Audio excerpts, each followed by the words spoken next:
alhamdulillah, Rabbil Alamin, tu arrives à 20 ans, 21 ans, 22 ans, tu as réussi à avoir, machallah, tes études supérieures, tu as commencé à travailler, tu t'es installé dans la vie. Tu crois que c'est fini dans la vision de l'islam? Qu'est-ce qui va se passer maintenant?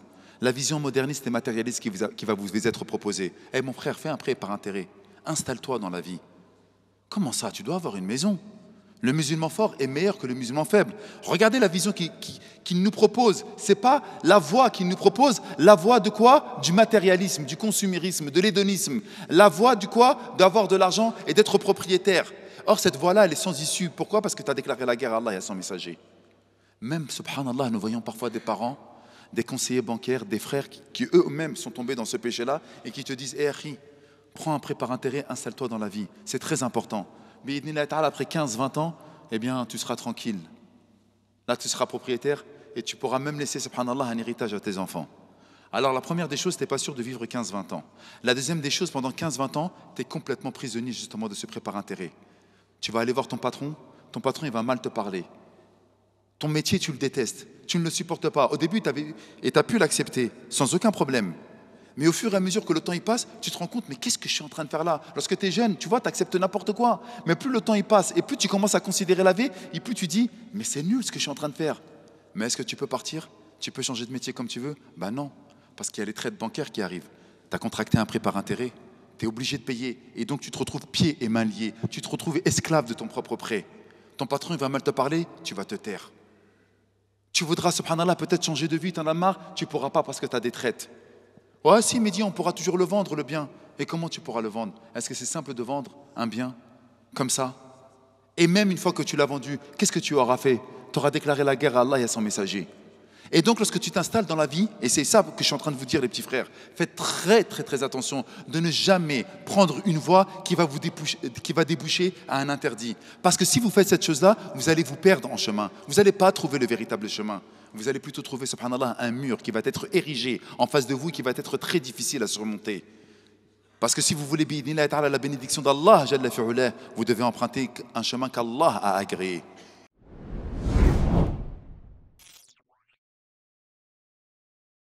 أعوذ بالله السميع العليم من الشيطان الرجيم بسم الله الرحمن الرحيم والصلاة والسلام على أشرف المرسلين حبيبنا ونبينا محمد صلى الله عليه وعلى آله وصحبه أجمعين. Mes chers frères et mes chères sœurs, comprenez qu'aujourd'hui, nous avons malheureusement une vision biaisée de l'islam. Alhamdulillah, nous avons accumulé pas mal de connaissances, que ce soit dans les versets coraniques, que ce soit dans les hadiths nabawiyya, dans les paroles du prophète, alayhi salatu salam, mais surtout et beaucoup dans les postures de l'islam. Je suis musulman, eh bien, j'ai pris une posture dans ma vie. Mais en réalité, nous allons comprendre, malheureusement avec des exemples factuels et très parlants, que nous sommes quand même assez éloignés de la vision réelle de ce que voulait Allah subhanahu wa ta'ala, ainsi que son prophète Muhammad sallallahu alayhi wa sallam pour cette communauté. Le premier exemple que j'aimerais pouvoir vous donner, c'est l'exemple de l'enfance et de la jeunesse. Nous avons déjà au début emprunté une mauvaise voie. Et en grande partie, et je vous le dis parce que peut-être parfois, vous allez vous sentir en décalage avec la société dans laquelle vous êtes. Mais pourquoi lorsqu'il me parle d'islam, pourquoi lorsque je suis en train d'écouter l'islam, je me reconnais parfois parce que j'ai peur d'Allah, j'ai peur du prophète alayhi salatu salam. Et comme nous le répétons assez souvent, vous êtes une élite, vous, aujourd'hui. Vous êtes venus, masha'Allah, tabarakallah, parce que vous vouliez vous rapprocher d'Allah, et surtout écouter la parole de Sa Majesté Allah subhanahu wa ta'ala pour qu'elle puisse faire écho dans votre cœur. Mais quand même, c'est compliqué. Lorsque je suis dans une mosquée, lorsque je suis avec les miens, je me sens concerné avec l'islam. Mais dès que je sors ou que j'ouvre mon téléphone, je sens un grand décalage. J'ai même envie de parler d'une pathologie psychologique. Je me sens même schizophrène. J'ai l'impression que j'ai plusieurs personnalités. Mais je suis fou ou quoi? Pourquoi lorsque je suis dans une mosquée, je suis avec les frères, lorsque c'est la période, mashallah, annuelle de Ramadan, je sens que je suis musulman, mais in fine, lorsque je retourne avec mes amis du quartier, ou lorsque je regarde un match de foot, ou lorsque je vais écouter un son ici et là, il y a quand même quelque chose qui bouge. J'aime bien cette chose-là. Qu'est-ce que je suis devenu? Est-ce que je suis fou? Est-ce que ça vous parle ce que je suis en train de dire? Vous savez, vous êtes en train de dormir. Ça vous parle ce que je suis en train de dire ou pas? C'est la vérité. On est en décalage. Très bien.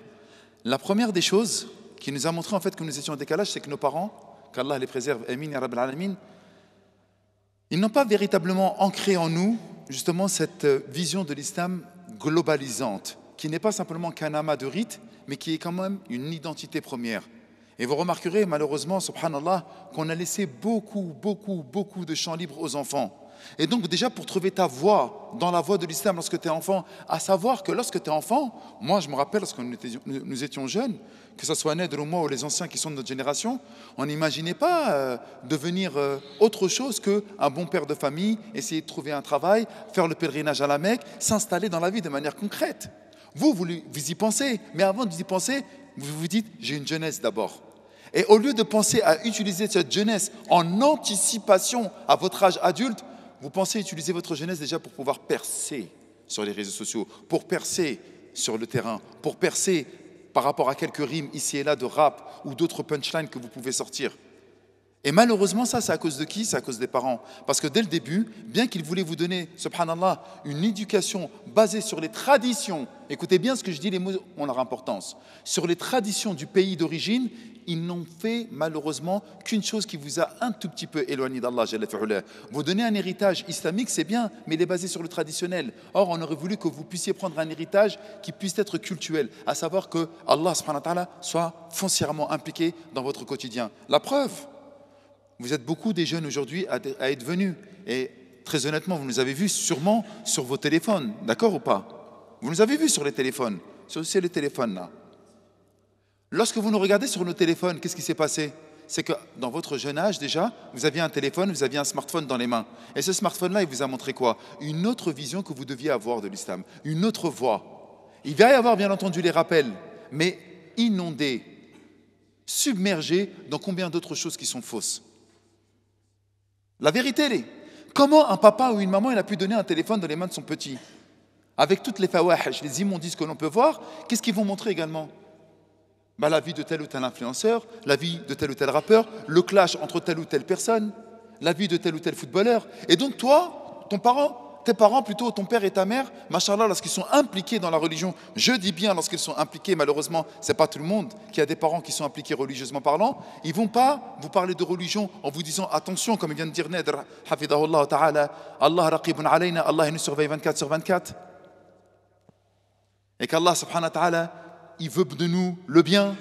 Non, il va simplement nous donner l'islam comme héritage et après, tu fais ta propre vision de la vie. Est-ce que l'on voit à l'école une école mixte où on voit, subhanallah, une Morgane dans la classe? Au lieu de regarder le professeur, tu regardes Morgane. Oui, ça aussi. On nous dit, attention, lorsqu'à la maison, on est avec les parents, etc. Encore une fois, lorsqu'on est dans une famille conservatrice, dès qu'il y a quelque chose, une scène à la télé, qu'est-ce qu'on fait? On change de chaîne avec la télécommande. Mais lorsque tu es avec Morgane, à l'école, encore une fois, pourquoi j'ai demandé en fait l'âge? Les gens ils disent, ouais, mais non, mais pourquoi tu parles? Parce que si je prends la température et j'essaie de prendre l'âge de mes interlocuteurs, c'est pour adapter mon discours à votre quotidien et à votre réalité première. Et donc, qu'est-ce qui va se passer maintenant? Vous voyez comment c'est difficile pour vous? Ton père, ta mère vient à la mosquée, on entend des rappels, attention Allah, attention l'enfer, attention si, et tu rentres et il y a Morgane à l'école. Tu fais comment toi? Ou lorsque tu vas sur les réseaux sociaux, c'est fini encore. Tu as d'autres projets, tu as d'autres propositions de vie, tu as d'autres voies à suivre. Et machallah, après, qu'est-ce que tu regardes? Tu vas sur les Netflix, tu vas sur les Prime Video, et qu'est-ce que tu vois? Tu vois encore une autre proposition.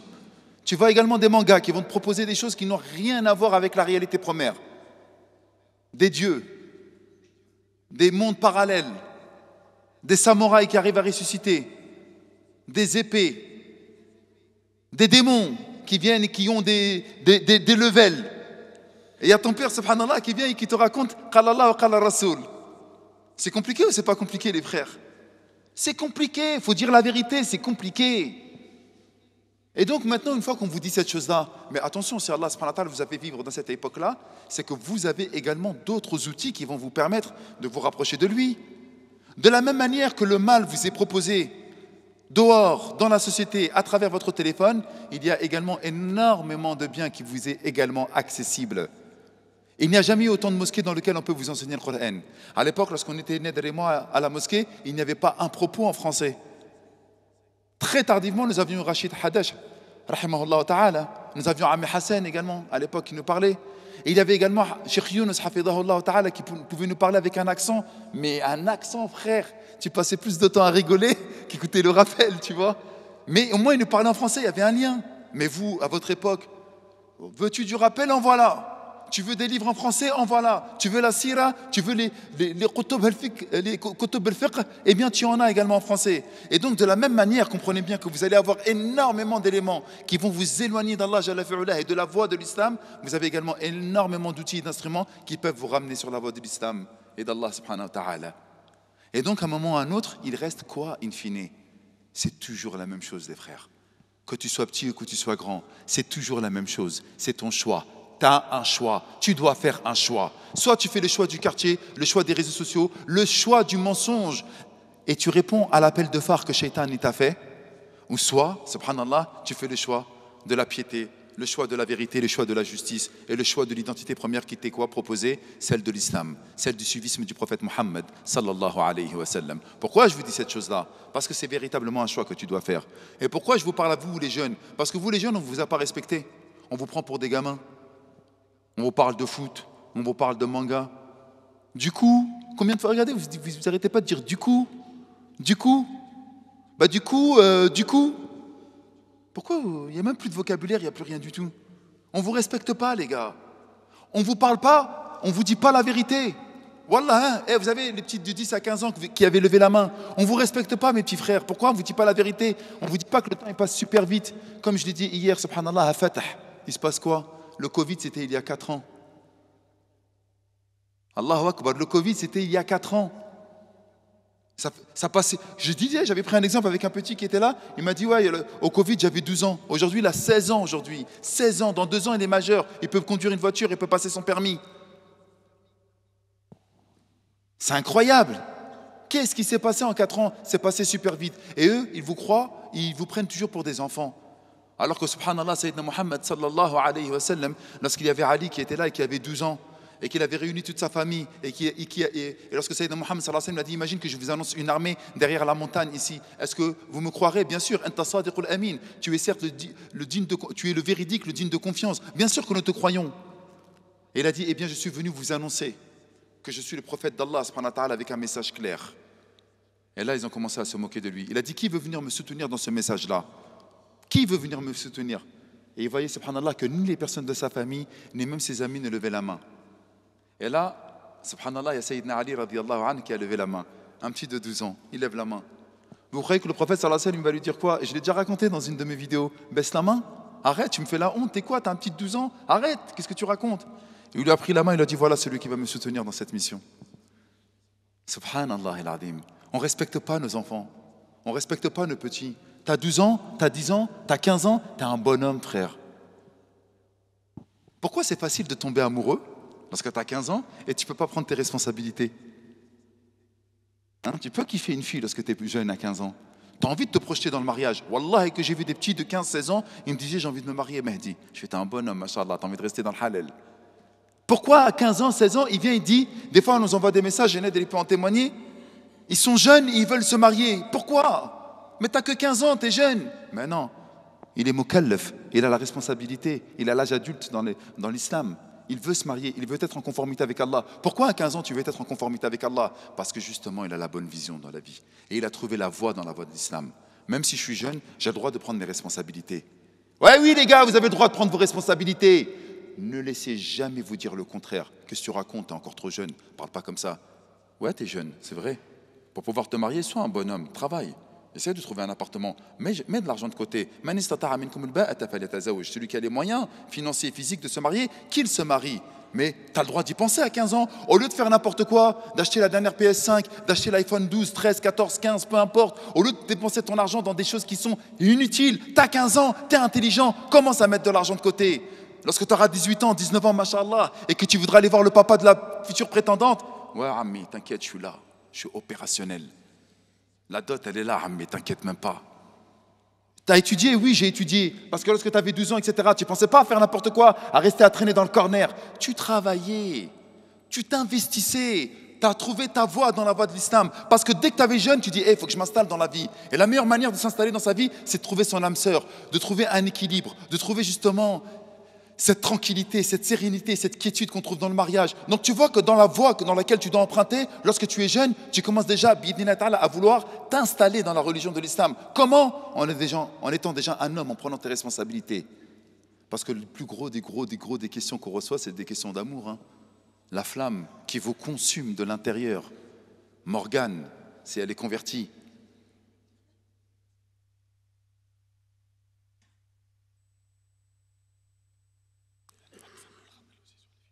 Très bien. Et donc, lorsque nous avons également nos petites sœurs qui viennent, et écoutez ce que je suis en train de dire, parce que là, je parle de mes petits frères et de mes petites sœurs, mais nous-mêmes, petites sœurs, elles se retrouvent, masha'Allah, très belles à l'âge de 15 ans. Et ça, on ne veut pas en parler. Ayyuhal aba, cher papa, ayyuhal ummahat, chère maman.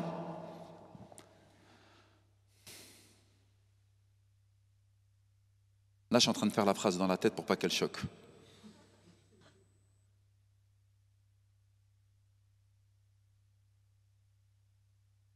S'il vous plaît, les frères, on a des petits-enfants, c'est plus des petits d'ailleurs, c'est des adultes. On a des jeunes filles, subhanallah. Elles sont normalement constituées, subhanallah, subhanallah al-azim. Il y a tout dans cette société pour amener quoi? À la fornication et au facède. Tu ouvres ton téléphone, proposition de facède, fornication. Tu sors dehors, proposition de facède, fornication. Tu regardes une publicité, un encart publicitaire, tu regardes une publicité, tu regardes la télé, qu'est-ce qui t'est proposé? Facède, fornication. Partout. Et toi, tu as une fille, Allahumma barik, qui commence à avoir 15 ans, 16 ans, 14 ans, et elle commence à être belle, elle commence à être attirante. Et avec tout ce qui est proposé dehors, tu penses que ta fille, mashallah, elle est protégée. Ou tu vois ton fils, mashallah, qui rentre à la maison, beau gosse, il commence à faire une coupe avec un beau petit dégradé, il se laisse ses cheveux longs, etc. Il veut plaire. Tu vois comment il se prend la tête lorsqu'il sort le matin? Il veut se prendre la tête pour qui? Et donc, il voit qu'il commence à avoir un corps qui commence à plaire. Et les parents, les grands frères, les oncles, les tantes ne prennent pas en considération cette vision trop importante de, justement, cette voie que doivent emprunter les jeunes. À savoir, pour le début, lorsqu'ils ont leurs hormones qui commencent à travailler, de leur proposer la voie du mariage dans cette jeunesse. Parce qu'il y a ça qui va résorber, subhanallah, la fornication et le mal qui est en train de gangréner notre communauté, que vous le vouliez, que vous ne le vouliez pas. À croire que nos enfants, subhanallah, ils sont exempts et ils vont se tenir à carreau tranquille. Mais c'est devenu une catastrophe, karitha. C'est un désastre sans nom ce qui se passe sur les réseaux sociaux et ce qui se passe en réalité. Et c'est pour ça que vous qui êtes venus ici à la mosquée, Wallah el-Adim, vous êtes bénis par Allah, Jalla fi'ula, et Allah il veut du bien. C'est la réalité ce que je suis en train de vous dire. C'est pas facile, c'est très compliqué pour vous. C'est trop compliqué pour vous. Déjà, nous, à notre époque, c'était compliqué, et maintenant, c'est encore plus facile. Rappelez-vous ce que je vous ai dit tout à l'heure. Avec les réseaux sociaux, c'est facile de faire du haram, comme il est facile de faire du bien. Mais Shaitan, il ne va pas toucher les personnes qui sont rangées.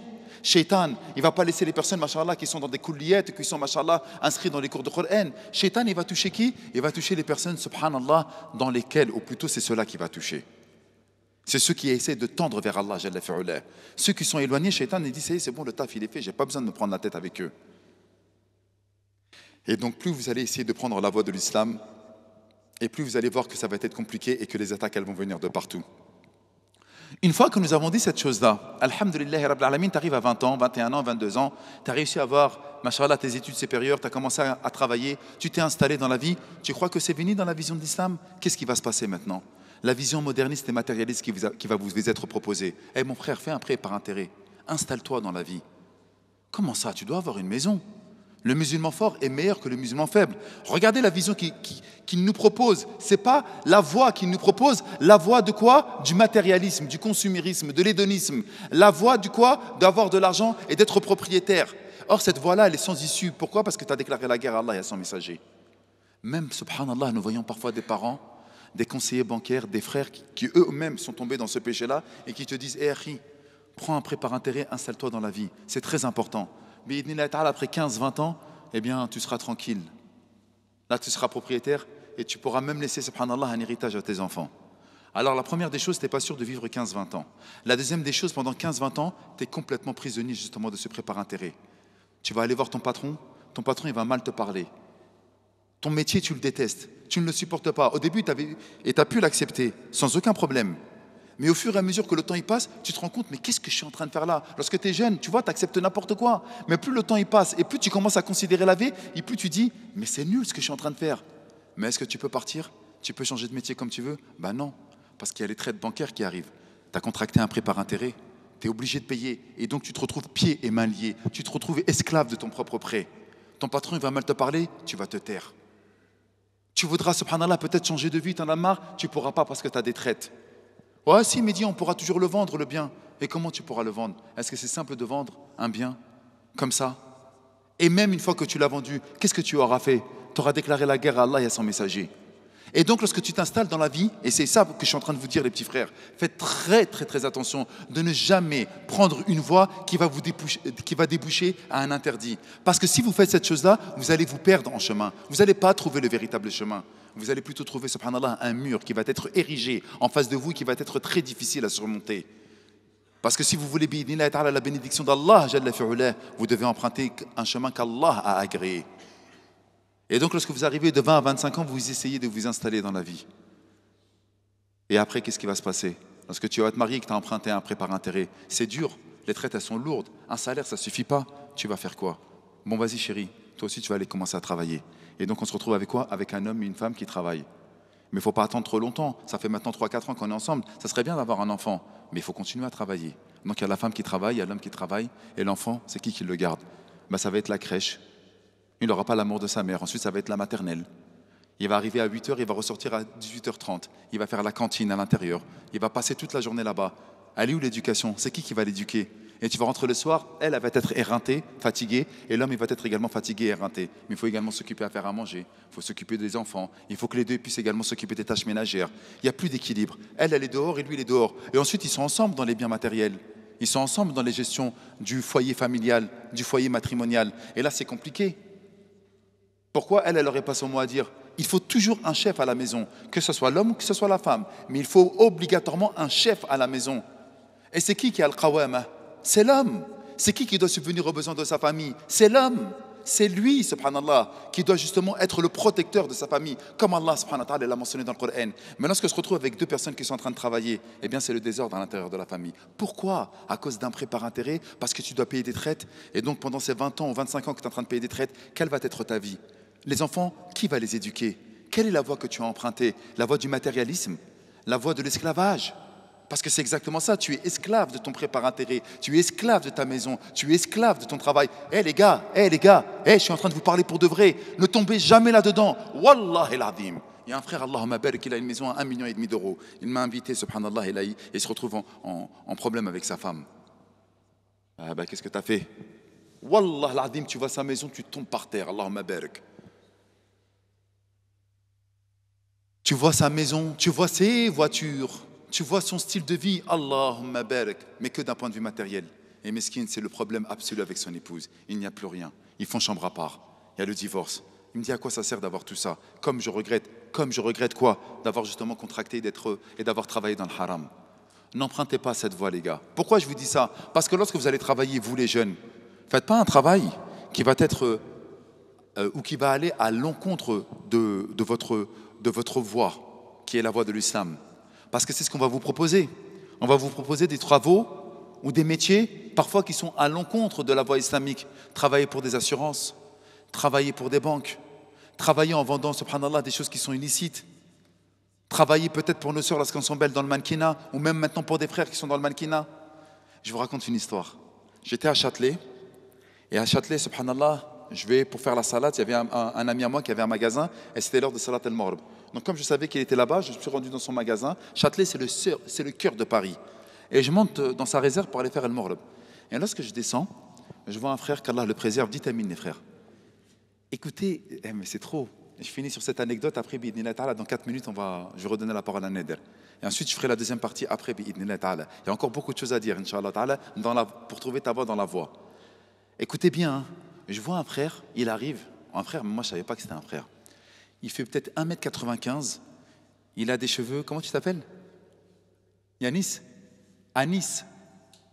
Anas? Anas. Il avait les cheveux comme Anas, mais plus longs, tu vois. Masha'Allah, ondulés, bien coiffés, etc. Il avait 2 boucles d'oreilles, dont une, il en avait encore une autre ici. Habillé avec un long cuir comme Morpheus dans Matrix, avec des bottes, subhanallah, ils avaient des pics, les bottes. Avec un jean, il était troué de partout, etc. Et je le vois, il me fixe. Et je dis, hey, il veut quoi, lui? Il veut qu'on s'embrouille ou quoi? Et il arrive vers moi, il me fixe, il me fixe, il me fixe. Je fais Allahu Akbar. Après, je le regarde, on se regarde, tu vois, normal. Il passe après, et après, subhanallah, mon ami qui avait du magasin, il vient me voir, il me dit, il y a un frère, il aimerait bien te parler, etc. Il t'a reconnu. Je dis, ouais, vas-y, il n'y a pas de problème. Il me dit, tiens, il est là. À votre avis, c'était qui? Ah oui. Dans le mine, c'était lui. Son père, il lui a donné une éducation extraordinaire, il lui a parlé de dîn. Mais malheureusement, il est tombé dans les pièges. Ah oui. Et wallah al-adim, il allait à la mosquée, il allait à l'Eid, et lorsque je lui parlais, c'était incroyable. Il y a des choses qui se passent. Lorsque tu parles du cœur, ça atteint les cœurs. Et là, il y avait une connexion entre lui et moi. Masha'Allah, tabarakallah. Et ça se voyait. Et là, moi, je me suis mangé une claque. Je fais, eh, mais elle juge jamais sur les apparences. Et même nos sœurs. Parfois, on voit des sœurs, subhanallah, elles sont habillées, tu dis, oh là là, c'est chaud, qu'est-ce que c'est que ça? Et in fine, à la fin, tu vois que cette sœur-là, elle est très réceptive. Mais qu'est-ce qui s'est passé? À un moment, lorsqu'elle avait justement de 10 à 15 ou de 15 à 20, on lui a proposé une autre voie plutôt que la voie de l'islam. Mais in fine, quelque part, son cœur, il battait pour Allah Azza wa Jalla et pour son prophète.